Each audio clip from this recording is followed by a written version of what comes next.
This is the engine that's in it. It's like a 9899 Vortec 454. It does have a V1 supercharger on it.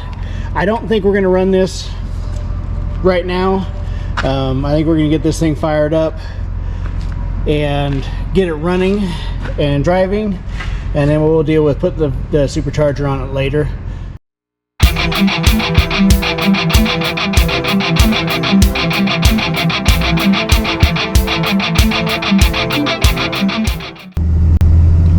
Alright, Auto Recyclers fam, we're back today. Got a little project going. A friend of mine started working on his truck years ago, and I ran out of time to do it. And basically I had another friend of ours. I was going to have another friend of ours finish up the work and get this truck going, because I just didn't have time at the time, which was a couple of years ago, to do it. And so we took this truck over to a friend of ours, and it never did get finished up. Turns out the friend has been busy and it's been a little chaotic, I guess. And it's always been in the back of my mind, because it was a project that I had started. You know, I told my friend I'd work on it and get it done, and you know, my intent was to get it done faster by sending it to another friend of mine to get done, and then, you know, take care of it. But it didn't work out that way. Life gets in the way, I guess, for people, that sort of deal. But I've been hot on getting this thing back and making good on my promise to get this thing done the way, you know, it should be done. And so today I'm going to pick up my buddy Bill, and we're going to go get this truck and bring it back to the shop. I've got some friends lined up to help me get this thing done, tie up the loose ends, that sort of stuff, and get this thing fired up, make it drivable. We're going to change direction a little bit with it, but you know, it's high time that this truck's back on the road. Basically, many years ago I owned this truck. Well, I can go back even further than that. This truck's got a big history. It was a friend of mine's in high school. It was, I think, his grandpa's truck originally, and the truck was kicked around. It left his hands, I think, back when we were in high school. Another friend of mine bought it. He had it for a while. He ended up selling it to like his cousin, and it made it through a couple more people, and it kind of got lost to the years. And one day I'd heard that they were going to take this truck out and scrap it. And it's actually a really solid little truck. It's a little long bed, 2-wheel drive, you know, 80s model Chevy pickup. And it was really solid. It was really clean. Good truck. But throughout the years, it had a crate small block in it. It had a big block in it for some period of time. It had, you know, it had been through a few motors. But I'd heard this truck was going to get scrapped, and so I went and tracked it down, and it actually sold to another friend of mine, like that day or the day before. And so I went and tracked down another friend of mine that had just bought it. He hadn't even picked it up, but he just bought it. And basically, I'd bought many other vehicles from him before in the past, and I didn't want this truck to get lost. So I just, you know, hit him up. And basically, when I hit him up, I called him and I said, hey, you know, I heard you bought this truck. He said, yeah, I did. And I said, well, here's the deal. I said, you know, I'll give you X amount of money more than what you paid for it, and you don't even have to mess with it.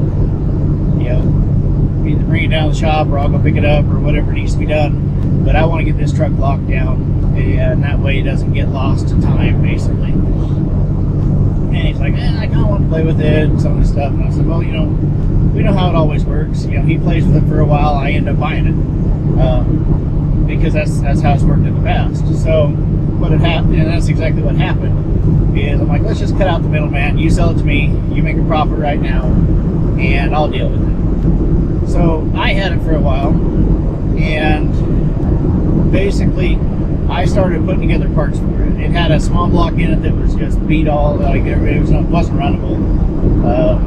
The transmission that was in it was Like, there's no information on it at all either. We ended up pulling the small block out, the transmission out, checking them out. Both of them were garbage. Like really bad off, like needed rebuilt completely.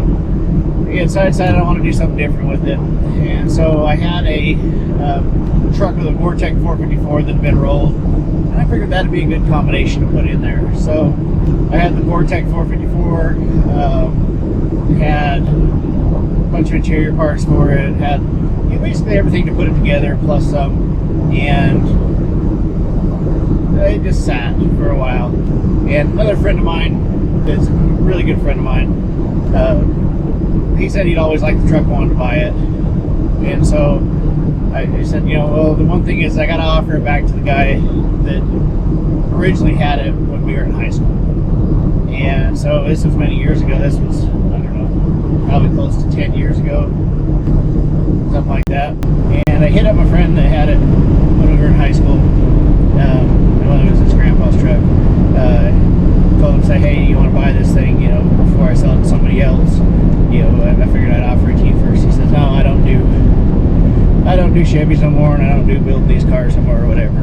And so I said, okay. So I called my buddy Bill, and I said, all right, we'll figure this out. I ended up trading him for the paint job on my 69 Camaro.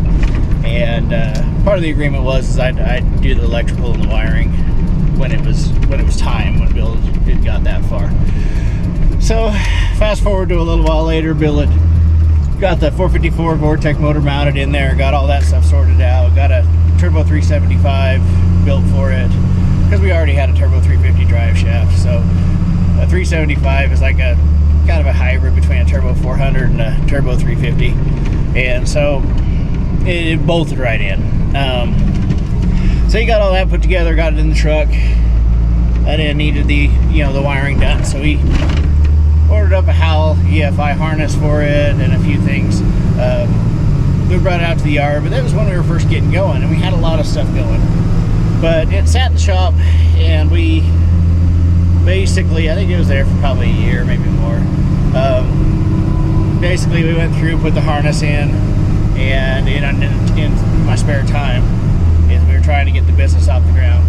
Got the harness in, got everything, the engine, the underhood wiring, like the factory wiring, sorted out, a handful of things.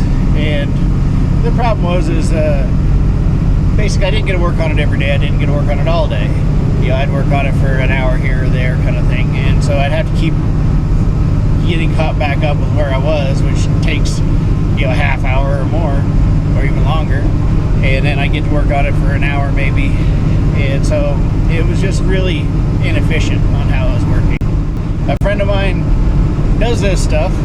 He has another job, but he does this stuff on a semi-professional basis. And I figured, well, as much time as I'm dedicated to this stupid truck and not getting as much done as I'd like, I'd rather take it to my friend, have him spend 8-10 hours on it, and get it done. We get this truck handled and get it running, and everybody's happy. It may cost me a little bit of money, but in the long run, it's the best option. But like you say, it's kind of the same thing he had going, I guess, as I did or something. But I took it down there. It's supposed to be real quick and easy. And he's building houses and shops and a handful of stuff in life.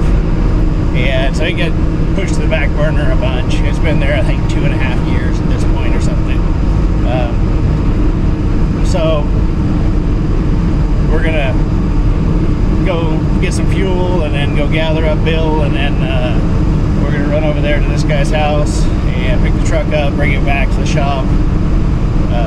I got some other friends that are well versed in this stuff, and I basically got to call in some favors and do what I got to do. But we're gonna get this thing sorted and put together and at least running. It does have a Vortec V1 supercharger on it, but we're not going to run it, at least for right now to start with. It has the black box computer like the Vortec 454s had. I think we're going to do away with it and probably go over to a 411 computer, just because that seems to be the best way of dealing with it. I don't know. I gotta refresh my memory on what this truck's built out of. I don't know for 100% sure that it's 98, 99 or whatever Chevrolet. We'll see. I may get it fired up on the black box computer at least to start with, and then go from there, kind of thing, because it probably be better. Like, I'd like to at least hear the thing run, be able to drive it around at least a little bit on that. Running Supercharger, we're gonna have to run like a 411 computer, something with a lot more tunability. It does have the Vortec series computer programmer, alter, or whatever you want to call it, with it, but I don't know. I think we'll just fudge it, get it running with the big block so that it can be driven, and let him have some fun with it, at least for a little while. And then if Bill wants to put the supercharger back on it or whatever, then we'll do that at that point. But it's kind of hard to say, but we'll figure it out and we'll go from there. So I made it back to Rock Springs. I just went and dropped Bill off. I'll tag him in this video and put it out there. I kind of always want to make sure everybody's okay with me posting stuff and some of that stuff with videos, just because you got to respect people's privacy, and it's a little different in Wyoming. But as you can see behind me, we got the truck loaded up. I'll give you a walkthrough when I get back out to the yard of the truck and kind of where it's at, what we did. Talk to the gentleman that we were going to have work on it. It's just problem, life gets in the way, injuries, surgeries, busy at the other jobs and stuff. So it sucks. I mean, that's the same reason I had to take it over there, was because my life at the time was really busy, and it's still busy, but I have some more help and manpower, more than what I did before. So we have the resources now. We can take this on and get it knocked out of here and get it fired up and make it to where it runs and drives, so Bill can finish it up. So it all went good. Got to see a friend of mine from a while back. I had the truck and everything is good. He's awesome. It's just busy in life. What happens to a lot of projects is life gets in the way, and then they get put on the back burner, and then that sort of deal. It sucks for Bill because he farmed it out to me, and I kind of farmed it out to somebody else, and then now it's came back full circle. But we're gonna get this thing done and out of here. We got some help from Ray, and then I think another couple friends of mine, Brandon and Jeremy. I might be able to enlist their help to get this thing going as well. And if we can get this thing put together and knocked out, it'd be totally awesome. And see if we can't get this done quickly and solve that problem. I think we'll put it in the shop coming up here as soon as my other friend, Bill, his grain truck's out of the way. I was going to give you a walkthrough on what we got it also. So we've got a lot of stuff going. I know it's not the off-road truck, and I know it's a million different projects, but throughout life it gets busy and life gets in the way and stuff gets stacked to the side. And I'm kind of at a point right now where I gotta tie up all them loose ends and the other deals that I've had going. The stuff I've obligated myself into doing, and stuff I want to do. Get all that stuff taken care of, and then I can really fully concentrate on my own stuff. But I think we're in a pretty good position to get this stuff done, knocked out. We've got quite a bit of it dealt with, that sort of deal in the recent past here. So we'll get it dealt with, and then move forward on some of the other stuff. We'll keep working on the off-road truck and some of that stuff as we go, but I'd really like to get some of these obligations that I've done and some of that stuff taken care of, and some of the other projects from before, pre-YouTube days kind of thing, dealt with and taken care of as well too. So I'll see you out the yard. All right, guys, we're back here at the yard. I'm back here in building 2. It's turned into my storage warehouse, but I unloaded the Chevy here in the warehouse here, and I figured I'd give you a little walk around on it. So here it is, this square body. Bill's got the fenders and front clip and the bed and everything at his place. He has for years. It was just easier to work on without it. And then at the time he was going to do a full paint restoration on it, but I think he might just drive it the way it is. But it's really solid. Cab corners are nice. The body's really good on it. He got the exhaust done, and he got the engine transmission in there. the guy we had it at, he got a little time to work on it, but not a lot. But he did get the fuel pump wired up from what I gather, and some of the other stuff. There you go. He said he got the computer programmed, the gauge clusters out of it, I think, to run some wires and some of that stuff. I guess we're gonna see what the deal is on that. This is the engine that's in it. It's like a 9899 Vortec 454. It does have a V1 supercharger on it. I don't think we're gonna run this right now. I think we're gonna get this thing fired up and get it running and driving, and then we'll deal with put the supercharger on it later. Just because, you know, with tuning and all the rest of the stuff, we'll have some stuff involved in this. So basically our objective is going to be, we're going to get this thing finish up, check the wiring. There may be a problem with the flywheel or flex plate on it. So as soon as we get spot the shop, this thing's going to come in and we are going to hammer this thing out, get it fired up, get it run driving. We'll probably pull the supercharger off of it for right now and get it to where it'll run and drive, start, stop, that sort of deal. Work the bugs out of it and then put the supercharger on it, because looking at it now, you know, with fresh eyes and more experience, I think it's just better to fight one battle at a time rather than deal with putting the vehicle together with the supercharger and then getting that tuned up right off the bat. I think it'd be better to work the bugs out of it and then put the supercharger on it and then work them bugs out. But I'm happy to have it back. I'm glad that we got the opportunity to finish up what we started. You know, it wasn't nobody's fault or nothing else. I mean, it's just life and busyness. But we're gonna hit this thing as soon as we have a spot in the shop, and it's not gonna leave the shop till it drives out. That's kind of the motive or objective or whatever we got now. So that's what we're gonna do. And we'll hit this thing hard and we'll get at it. So watch for the videos coming up, and we're going to, you know, have some videos of doing what we do on this thing and getting it sorted out, fired up. We'll have some test drives, probably do a burnout or two in it just cause, and we'll go from there. So until then, thanks for watching.